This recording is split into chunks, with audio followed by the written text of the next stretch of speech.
Ai Shwmae sydach chi croeso I Chris, Dowie, what is cracking, ladies, gents, boys and girls, anyone who is anyone today. Today we have a cheeky chat. We're talking about Call of the Machine Elves, written by Gardner, and this book is part of a Horrors Call as a series.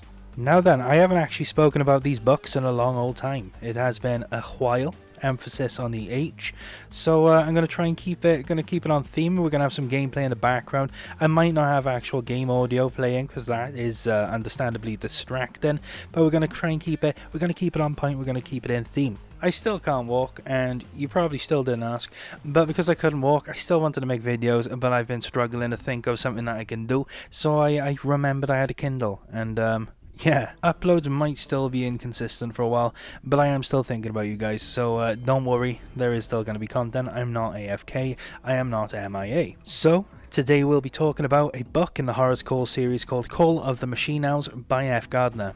A word of warning, it has been a while since I last read books from this series, so although I recognise character names from previous stories and plotlines, I can't actually remember anything about them. The whole thing about the Horrors Call series is that the books are all connected and part of the same universe, the Gardnerverse if you will, but I can't remember any of it, so you know, like I said, I remember names and whatnot, but I can't actually remember what they did or what books they're from. Moving on, let's talk about the cover. The cover itself is about what you would expect from the series. A chalk drawing on a chalkboard that seems to be depicting the main character Will.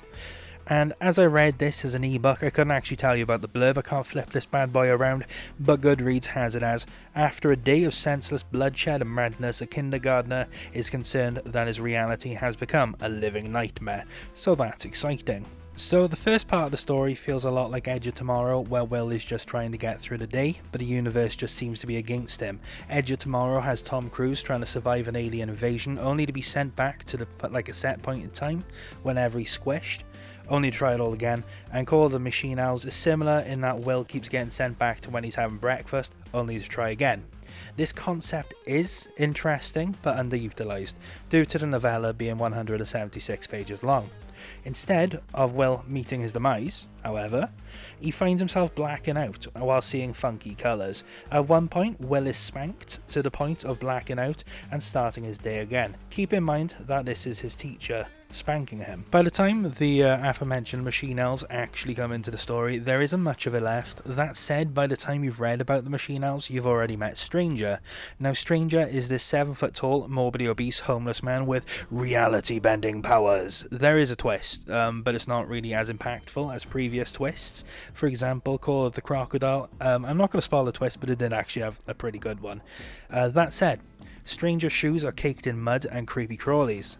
There's a scene where the worms on his shoes become enlarged and force themselves down Will's throat, leaving the whole scene feeling like inappropriate fetish content rather than horror. Now I'm going to go off script and actually elaborate here, and when the worms are forcing themselves down Will's throat, you know, it describes like he can feel his throat stretching to accommodate their girth, and he can feel them in his stomach, and they're like covering his mouth in this weird smelly ooze, and all in all, yeah, it does actually just read off as like inappropriate fetish content, especially when Will is 5. It's inappropriate and gross in the wrong way, rather than inappropriate and gross in like a horror way kind of thing. Because of the way the scene was written, it felt really inappropriate, and it could have just been rewritten to not feel inappropriate, and you know, that's why I commented on it. Back on to the script, however. The Torture from Call of the Cradle makes a return, but he came across as a minor character and more of a throwback to his debut book. This wasn't a problem. The Torture wasn't a very interesting character anyway. This was it's nice that I didn't take up the second half of the book. But let's actually talk about the prose. It's very simplistic with the occasional garnishing of a word pulled from a thesaurus. It's incredibly easy to read, easy to digest, and there were times when I felt as if a lot was written but little was said. If it wasn't for the language used, this could actually be a horror story for teens. By that, I'm being serious. A lot of the books that I can remember could have actually easily been edited to be a teen horror, and I can actually imagine it doing quite well. And to be honest, that's where I think a lot of criticism comes from. Back when I was a lit regular, there would usually be a thread promoting the book series in some way, shape or form. Whether that be like a shill thread, a bait thread or whatever, right?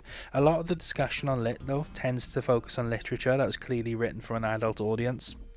And I think the style of writing found in the Horror's Core series tends to focus on the softer side of horror, and although there will be mature themes used, they're often glossed over, and it makes the writing feel more child-friendly. This isn't really helped by the odd dialogue and grammatical errors. There is definitely a sense of audience ambiguity when reading these books, and that's something I'll discuss later on in the video, but for now keep that in mind. Although I enjoy Gardner's work for what it is, I do like to give books ratings that are exclusive to the series to which they belong.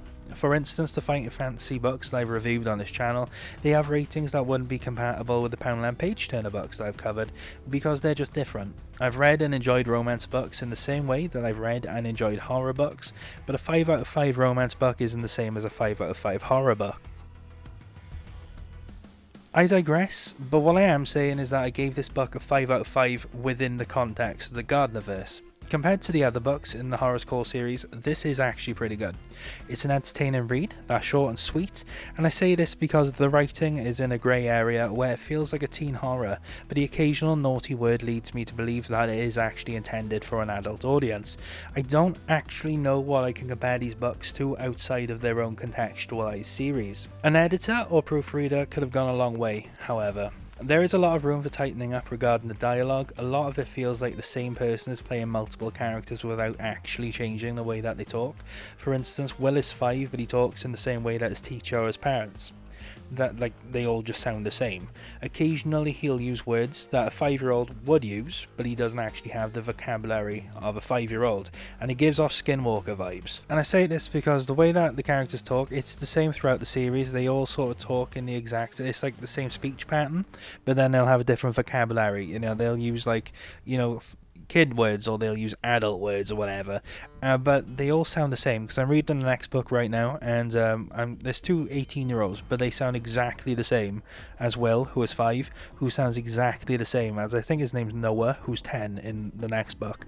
But I don't know, maybe it's going to be a massive twist in the last book and it's all going to come together and make sense, who knows. And before I go, I just want to touch on audience ambiguity again, because I don't actually know who the intended audience is. It reads more like teen horror than it does adult horror, but I think that the swear words and the slurs used would make it inappropriate as teen horror. This book just doesn't feel as if it's written for an adult audience, but then the swear words and the slurs kind of make it inappropriate for the audience that you would just assume this writing was for. So I suppose, all in all, I gave this book a 5 out of 5 on Goodreads, and that's because I think it's good within the context of its own series. This book is hard to recommend because I don't really know what to compare it to. I will say, if you like books that are written for teenagers with swear words and slurs in them, then you will probably like this book, but if not, then it's safe to keep going. I've read some bad books with the Poundland Page Turner series that I've been doing, so it was nice to read something where the author actually seems passionate about it,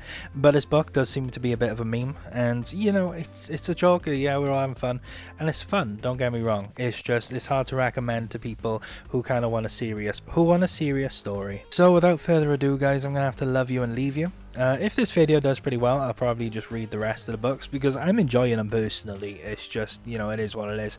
The Fortnite gameplay, I am thinking about doing Fortnite content. I'm enjoying the game itself, and the new season's coming up. Looks exciting. Who knows, maybe if you're from Lit, you might go on the Fortnite General. I don't know.